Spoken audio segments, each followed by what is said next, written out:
misaotranao jeso malalo tratrizao fotona mamizao ianaranay antongotrao izahay izay mpianatrao koa mitenenare jeso malalo izahay iaino tsaranao ka irate niavy aminao itoetrabetsakao amponaya koa mitenenare jeso malalo izahay iaino tsaranao ka irate niavy aminao itoetrabetsakao amponaya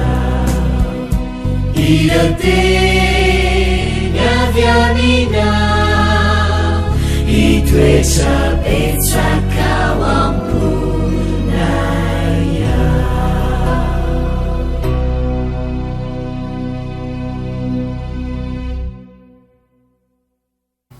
miarabanao indrindra tonga amin'izao fotoana fiarantsika mianatra ny tenin'Andriamanitra izao indray andeha isika hiaraka hivavaka ety am-piandohana. Rainay tsara sy masina indrindro mankasitraka sy midera ary mankalaza ny anaranao izahay satria lehibe ny fahasoavana sy ny famindram-po izay ataonao aminay na dia tsy mendrika ary izahay. Tonga eto izay hiaino ny feonao indray ka dia hisoro ny feo hafa izay tsy andrenizanay izany feonao izany. Mitenena ty amponay ary eo ka ho tsapanay izany fahasoavanao izany, izany famelan-keloka tsy misy fehipetra izany, dia omenao anay ny fiadanam-po sy fifaliana. Tonoana havavaka amin'ny anaran'i Jesosy. Amen. Ny lohatenintsika androany dia hoe ny fahadiovan'ny mpamonjy. Ny fahadiovan'ny mpamonjy. Misy olona izay efa nalala fitiavan'i Kristy mamela heloka sady maniry marina tokoa ho tonga zanak'Andriamanitra nefa tsarony fa tsy mendrika ny fitondran-tenany. Betsiny ny toe-piainany ka dia misalasala izy.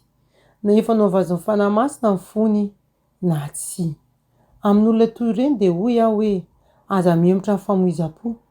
Tsy maintsy ioka sy hitomany matetika eo an-tongotra Jesosy isika noho ny tsy fahombiazana sy ny fahadisoana nefa tsy tokony ho kivy isika.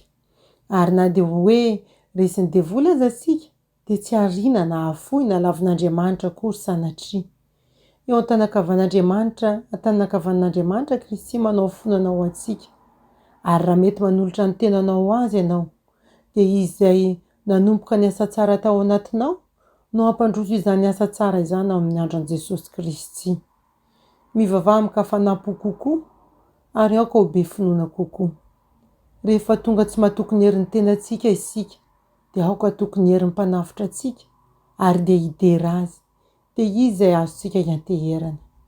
Arakaraka ny nakekezanao an'i Jesosy no mainka hiseho ny tenany ho be tsiny kokoa eo anatrehanao. Azafady, arakaraka ny nakekezanao an'i Jesosy no mainka hiseho ny tenanao ho be tsiny kokoa eo anatrehanao satria mihamazava kokoa ny fahitanao ara-panahy ary ny kilemanao koa ho hita mifanohitra indrindra amin'ny toetrany tsy misy tsiny. Izany no vavolombelona fa efa lany hery ny fanangolen'ny Satana ka ny hery mahavelona avy amin'ny fanan'Andriamanitra no manetsika anao avy amin'ny tsy firontsonana intsony. Tsy misy fitiavana lalina an'i Jesosy mahazo monina ao am-pony izay tsy mahatsiaro ny faratsiany tenany. Hiderany toetra masin'i Kristy ny fanaiza voova amin'ny fahasoavany. Nefa raha tsy mahita ny kilemany teo-panahintsika isika dia izany vavolombelona tsy misy diso fa tsy mbola nahazo an-tsaina akory ny fahatsarana sy ny fahambonian'i Kristy isika. Tsy ny mpanaraka an'i Kristy no manao masovilana ka mihodina tsy mijery ny mania ary mamela azy noho ny dimy mitotongana tsy misy manakana. Izay mailaka nameloka ny afaka mahafana fo amin'ny fitondrana azy eo amin'ny fitsarana no matetika meloka no ireo eo amin'ny fiainana. Mankahala mpanota ny olona nefa tia ny fahotana. mankala ny fahotany Kristy fa tsy ny mpanota kosa. Izany no hoe toetsainy izay manaraka azy.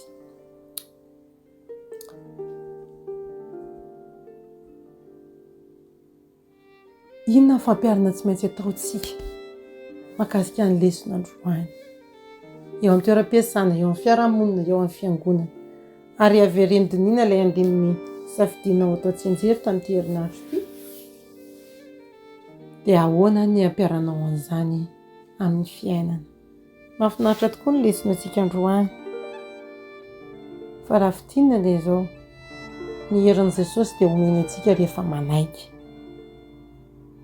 Rehefa manaiky ny hanolotra ny tenantsika ho azy isika. Ary averiko vakina ilay paragrafy farany tary ilay hoe mankahala ny fahotana i Kristy fa tia ny mpanota kosa. Ny alokelan'izay dia hoe mankahala ny mpanota izy nefa tia ny fahotana. Mankahala ny fahotana i Kristy mianatra eo fa tia ny ataonko mpanota Jesosy kosa. isan'andro. Fany izany teny izany hitadio fa amin'izao falenentsika izao mihitsy ny tiany Jesosy manantona fa tsy miandro hoe misy fiatsarana kely, ary amin'ny herin'ny tenantsika dia tsy hatsara mihitsika fa vao miay hiala. Mirary ianapa-kevitra tena no tena tanteraka ho an'i Jesosy sitraka anao izay tompo ny amin'ny teny fampanantenana, ny amin'ny teny fampaherezana izay nomena anao. Akasitraka ny amin'ny fitiavanao na dia mpanota azy izany. Aoka hoe esorinao ny fanongolen'ny Satana izay manameloka anay ary matetika manakana anay tsy anatinanao. Satria raha tsy manapa-kevitra anatinanao izay dia ho faty ao anatin'ny fanangolena sy ny fahalemenay. Azany ka mangataka tsy tonga avy ao amin'ny lavaka mampitsikotsiko ny fahotana izay misy anay izay. Ary aoka ny mahazaka ny fitiavanao anitona anay eo aminao ka tsy hiala intsony. Dia hivoaka mpandresy izay amin'ny fahalemena ratsy rehetra izay mangeja anay. Hotahinao ny fiainam-panahy sy ny fiainana ranofiny izao mpiaino izao sy ireo izay mifampikasoka aminy.